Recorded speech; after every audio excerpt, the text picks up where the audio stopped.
Yes, hello mga kamaster at today's video actually lagi akong nag-iisip kung ano yung mga pwede kong i-backload pagka uwi ko from Gonzaga to Tugigaraw.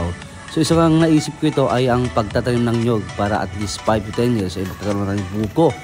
At yun yung ibebenta naman natin or ibabackload natin pag may biyahe tayo ng Gonzaga, Philippines. So I'm always thinking kung ano yung mga pwede kasi sayang yung gasolina. Hindi naman pwede na gulay kasi walang magbebenta sa mga palengke. At least yung nyog pwede lang dito sa harap ng bahay. At the same time, yung kompetensya ay hindi masyadong nararamdaman dahil nga ay pailan-ilang lang din ang nagbebenta ng buko dito sa barangay dito sa amin sa Tugigaraw City. But anyway, highway yan kinarere natin dahil nakakamiss din magbanat ng buto, magpapawis at yung nakasuot ng ganyan. At hindi nyo ba alam ang technique ng pagpapaputi sa baryo ay ganyan, magtrabaho ka sa maisan tapos balutin mo ang buong buhay mo pati mukha mo. Pagkatapos niyan ay tanging yung mukha mo lang ang maitim, buong katawan mo maputi. So naging labang ka na. Anyway, ito yung mga katropa natin talagang walang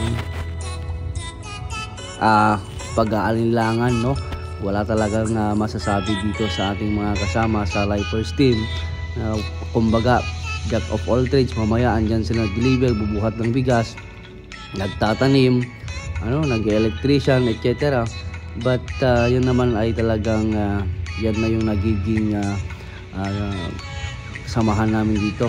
Kumbaga tulong-tulong at lahat tayo ay kami ay nagbabalikatan sa mga ganap namin sa buhay.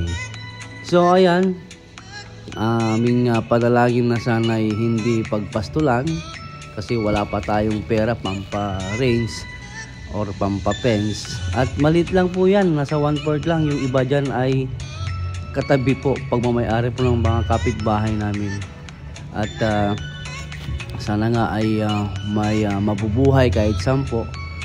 Ayun, masaya na po kami. At anyway, highway ay nagtapos na rin yung aking yung aking pinsan at hopefully na kung wala siyang trabaho sa ngayon, pagkatapos niya ay talagang i-develop na natin siya na maging business minded, saka yung pag-iisip niya ba dapat wider na kaysa nung estudyante pa siya para naman sa ganun ay magkaroon ng magandang kita, makatulong sa pamilya at makabili ng mga gamit dahil balak na namin magbaboy at mag-layer sa bundok na yan. Ayun lang po mga bossing, ito yung aming pong ginagawang submersible pump at source ng tubig namin para hindi na kami magdedepende sa availability ng luwa or yung tubig na galing sa poso or sa linya ng ating water cooperative sa aming barangay. So yan na, para isosolar natin at kailangan namin yan sa araw-araw. At resting na. Sabi nga ni Engineer Jeric, "Hoy, meron pang 3. Sino nung magla-last 3?" Ayan, si Pedro daw. Kompleto sa Ricardos, may Pedro kaming katropa. Pedro, balat Pedro! Tira mata, bro! At ayun na, guys, tapos na natanim. Medyo mababaw nga pero anyway, papasok naman na ang tag-ulan. Hopefully na makapag-ugat agad yan. And yan, sige bunso, manatan mo na yan. Ikaw din magkakarami yan, kailangan mo yan ba? Habang binata ka, kailangan mo yan buko. At yun lang po mga boss, as always saying, wise men live longer.